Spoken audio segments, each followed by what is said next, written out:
Assalamu alaikum. Alors, je vous propose le problème de synthèse suivant, qui est composé de deux parties. La première partie va traiter l'étude de la charge du condensateur et la deuxième partie va traiter l'étude de la décharge du condensateur à travers la bobine.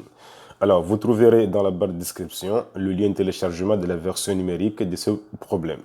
Alors, la première partie, on va s'intéresser à l'étude de la charge du condensateur. On nous dit un condensateur de capacité C est égal à 1 microfarad, initialement déchargé et placé en série avec un conducteur ohmique de résistance grand R est égal à 10 kΩ.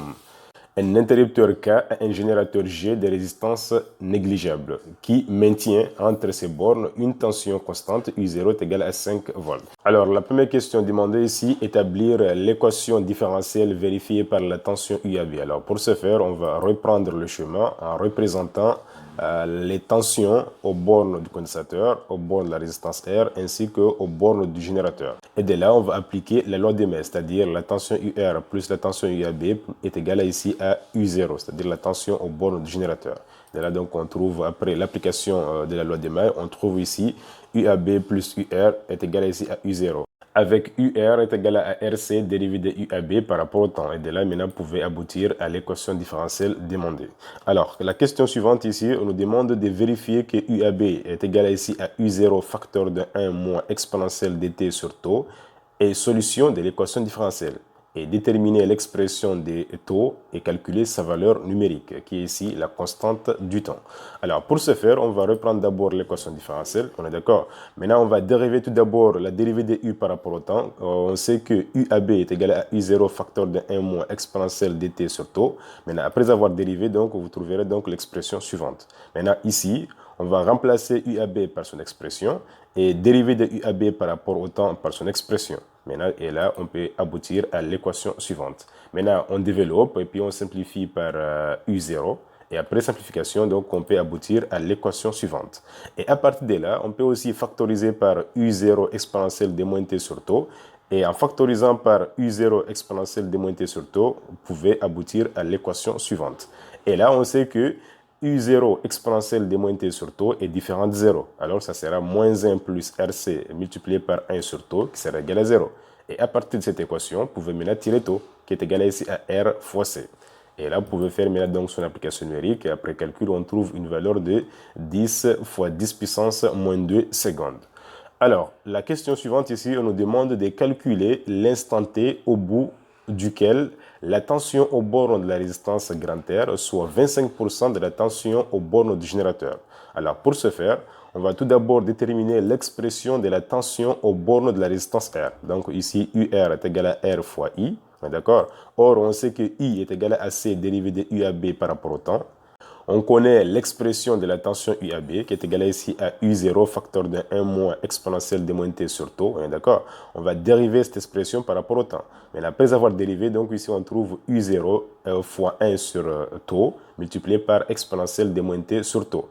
Or, on sait que RC est égal à taux, donc on peut simplifier RC par taux. D'accord? Et de là, on trouve ici U0 exponentielle de moins t sur taux. Alors ici, on cherche l'instant au bout duquel UR est égal à 25% de U0. Donc on va égaliser ici UR par 25 sur 100, c'est-à-dire 25% de U0 est égal à 25 sur 100 multiplié par U0. D'accord? Là maintenant, on peut simplifier U0, U0. On aura ici exponentielle de moins t sur taux est égal à 25 sur 100. À partir de là, maintenant, on peut prendre l'inverse membre à membre. On aura ici exponentielle dt sur taux est égal à ici à 4. D'accord? Parce que 100 divisé par 25 est égal à 4. Là, on va prendre ln membre à membre. Et de là, on peut aboutir à t est égal à ici à taux ln de 4, qui est ici l'instant demandé. C'est-à-dire l'instant au bout duquel la tension UR est égale à 25% de U0. On est d'accord. Maintenant, on peut faire l'application numérique et là, on trouve une valeur de 0,0138 secondes. Alors, la question suivante ici nous demande de calculer la puissance moyenne mise en jeu lors de la charge du condensateur à l'instant t est égale à taux ln de 4. Alors ici, on sait que la puissance moyenne ici est donnée par la relation suivante. P dt est égale à énergie emmagasinée par le condensateur divisé par la durée t. Or, la durée delta t est égale ici à taux ln de 4. D'accord? Et de là, maintenant, on peut remplacer delta T par son expression. On trouve ici P dt est égal ici à l'énergie emmagasinée par le condensateur divisé par taux ln de 4. Alors, pour nous, on va tout d'abord déterminer l'énergie emmagasinée par le condensateur à l'instant T est égal à taux ln de 4. Là, on sait que énergie emmagasinée par le condensateur est égale à 1 demi C UAB au carré. Or, on sait que UAB est égal à U0 facteur de 1 moins exponentielle dt sur taux. On va remplacer T ici par taux ln de 4, c'est-à-dire on calcule l'énergie emmagasinée par le condensateur à l'instant T est égal à taux ln de 4. Là, ce qu'on va faire dans un premier temps, on calcule tout d'abord la tension aux bornes du condensateur à l'instant T est égal à taux ln de 4. On y est. Là, on va remplacer, là où nous avons T par taux ln de 4, et de là, on trouve ici UAB à l'instant T est égal à taux ln de 4 est égal à 3 quarts de U0.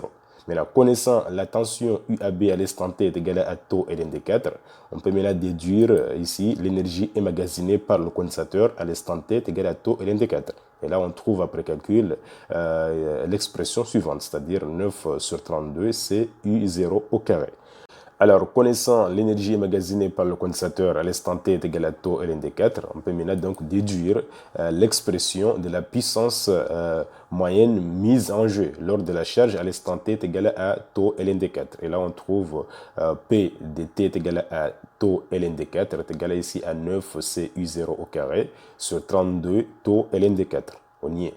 Et à partir de là, vous pouvez maintenant effectuer son application numérique. Et là, après calcul, on trouve une valeur de 5,072 fois 10 puissance moins 4 watts. Alors ici, on peut vous demander par exemple de calculer la puissance maximale mise en jeu lors de la charge complète du condensateur. Alors pour ce faire, il faut savoir que le condensateur est complètement chargé à l'instant T est égal à 5 taux. C'est-à-dire c'est la durée nécessaire pour que le condensateur soit complètement chargé. Alors ici, pour déterminer la puissance maximale mise en jeu, on va appliquer la formule suivante, c'est-à-dire P maxi est égal ici à énergie emmagasinée par le condensateur ici maximale divisé par delta T. Alors on sait que la durée ici delta T pour que le condensateur soit complètement chargé est estimée égale ici à 5 taux. D'accord. Maintenant, on va remplacer là nous avons delta T par sa valeur. Donc on aura ici puissance maximale est égale ici à énergie emmagasinée par le condensateur maxi divisé par 5 taux. Maintenant, à quoi vaut l'énergie emmagasinée par le condensateur à l'instant T est égale à 5 taux? On va appliquer donc la formule suivante. On sait que l'énergie maximale emmagasinée par le condensateur est égale ici à 1 demi C U0 au carré, c'est-à-dire la tension maximale ici aux bornes du condensateur. Parce que U maxi aux bornes du condensateur est égal à U0. C'est-à-dire la tension délivrée par le générateur. Maintenant, on va remplacer là où nous avons ici E maxi par son expression. Donc, on a ici EC maximal est égal à 1 demi C U0 au carré. Donc, en remplaçant, donc, on trouve l'expression suivante. Donc, P maxi est égal à C U0 au carré divisé par 10 taux. Donc, ici, par exemple, lorsqu'on vous demande de calculer la puissance maximale mise en jeu lors de la charge complète du condensateur, alors cette puissance-là, elle est donnée par la relation suivante, hein, c'est-à-dire P maxi est égal à C fois U0 au carré. C'est-à-dire c'est C qui est la capacité du condensateur exprimée ici en farad, multiplié par la tension U0 qui est ici la tension aux bornes du générateur au carré, divisé par 10 fois taux. Taux ici représente la constante du temps. Maintenant, vous pouvez aussi l'exprimer en fonction de R et C. On est d'accord? C'est-à-dire en remplaçant taux par son expression, on peut avoir ici P maxi est égal à U0 au carré divisé par 10 multiplié par R. On est d'accord? Puisqu'on sait que taux est égal à RC. Donc, vous pouvez simplifier C et C. Il va nous rester tout simplement 10 multiplié par R. Donc, par conséquent, la puissance maximale mise en jeu lors de la charge complète du condensateur est égale ici à C fois U0 au carré sur 10 taux, qui est égal ici à U0 au carré sur 10 multiplié par R. On est d'accord? Maintenant, à partir de là, vous pouvez maintenant faire l'application numérique. Et là, on trouve une valeur de 2,5 fois 10 puissance moins 4 watts. Alors, la question suivante ici, on nous demande de déterminer l'expression de l'intensité I du courant en fonction de I0, R, C et T. Alors, on sait que I est égal à dérivée de Q par rapport au temps. On est d'accord? Et de là, en remplaçant Q par son expression, donc on trouve ici égal à C dérivée de UAB par rapport au temps. Or, UAB est égal ici à U0 facteur de 1 moins exponentielle de moins T sur taux. Maintenant, en dérivant UAB ici par rapport au temps, donc on trouve ici U0 multiplié par 1 sur taux exponentielle de moins t sur taux. On est d'accord? Or, on sait que taux est égal à ici à R fois C. On peut simplifier C et C. Et après simplification, donc on trouve ici U0 sur R exponentielle de moins t sur RC. Alors ici, pour représenter l'allure de la courbe de IDT, on va maintenant donc représenter ici en abscisse le temps et ici en ordonnée donc l'intensité I du courant. Maintenant, on va placer la valeur maximale, d'accord? La valeur maximale ici est égale à U0 sur R, donc qui est ici l'intensité maximale. Alors ici, comme nous avons une fonction qui est décroissante, on va calculer la limite de I dt lorsque t tend vers plus l'infini. Alors là, on trouve limite de I dt lorsque t tend vers plus l'infini est égal à 0, on est d'accord? Puisque exponentielle de moins l'infini est égal à 0. On y est. Et de là, donc, on peut avoir l'allure suivante. Puisque la limite de I dt lorsque t tend vers plus l'infini est égal à 0. On y est. Et en traçant la tangente à l'instant t est égal à 0, vous pouvez placer taux. Alors, la question suivante, on nous demande de tracer le graphe de UAB dt avec les échelles suivantes, c'est-à-dire 1 cm pour 5 millisecondes en abscisse et 2 cm pour 1 volt en ordonnée. Alors ici, à l'examen, on vous donnera effectivement une papier millimétré dans laquelle vous pouvez maintenant donc tracer le graphe de la tension UAB. On est d'accord? Alors pour nous, on va placer d'abord l'ensemble de ce point. Donc vous avez le point ici correspondant aux coordonnées 2,5, 0,9 ainsi que les autres points. Et de là, maintenant, vous pouvez maintenant donc regrouper ces points-là, vous pouvez avoir l'allure de la forme suivante. Maintenant, il faut bien voir que vous avez ici le point de coordonnées 0, 0, on est d'accord? Le point de coordonnées 2,5, 0,9, ce point-là, vous avez ici 2,5, on est là, et puis 0,9, hein, ainsi de suite. Hein. Vous avez ici, par exemple, le point 20, 4,2. 20, il est là, donc vous avez ici 4,2. Hein. 4,2, ça fait près là. Parce que chaque gradation ici correspond à 0,2. On est d'accord? Donc vous avez ici 4,2. Et puis l'autre point, par exemple, vous avez ici 50 millisecondes avec une tension de 5 volts. Donc ici, vous avez 50. Vous voyez très bien. Là, je peux maintenant donc tracer la droite correspondant à 5 volts. Hein. Donc qui est ici l'asymptote horizontale. Hein. Donc vous avez ici l'instant t est égal à 50 millisecondes. Vous avez la tension IAB est égale à 5 volts. On y est. Donc vous avez ici l'allure de la courbe de IAB. D'accord. Alors ici, à l'examen, il faut bien respecter l'échelle donnée. Hein. Alors la question suivante nous demande ici l'allure du graphe obtenu est-il en accord avec l'expression de la tension IAB?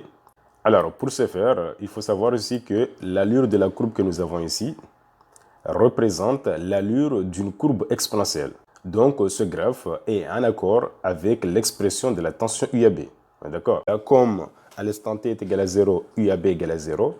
Et lorsque t tend vers plus l'infini, on trouve bien donc UAB est égal à 5 volts qui est en accord avec la courbe ici. Alors, conclusion, l'allure du graphe obtenu ici est en accord avec l'expression de la tension UAB. On est d'accord? Alors, la question suivante ici, on nous demande de déterminer la valeur de taux à partir de la courbe. Alors, on sait que taux, qui est ici la constante du temps, représente le temps nécessaire pour que le condensateur atteigne 63% de sa charge maximale. Alors, ici, à l'instant t est égal à taux, UAB est égal à 63% de U0. U0 ici qui est la tension maximale. On est d'accord? Maintenant, on va remplacer U0 par sa valeur. Donc, on trouve ici 0,63 qui représente ici 63%, multiplié par 5 qui est ici la tension maximale. Et après calcul, on trouve une valeur de 3,15 volts. Alors maintenant, on va placer la valeur de 3,5 volts au niveau de l'axe des ordonnées. Donc, on peut placer ici. Vous avez ici 3,15. D'accord? Maintenant, on va tracer une droite horizontale. Cette droite-là va couper la courbe ici en un point. Et après, vous projetez donc verticalement pour lire la valeur du taux. Alors, on voit très bien qu'en projetant ici verticalement, on trouve bien t est égal à 10 000 secondes, ici, qui représente ici effectivement la valeur du taux, qui est la constante du temps, trouvée dans la question numéro 1. D'accord?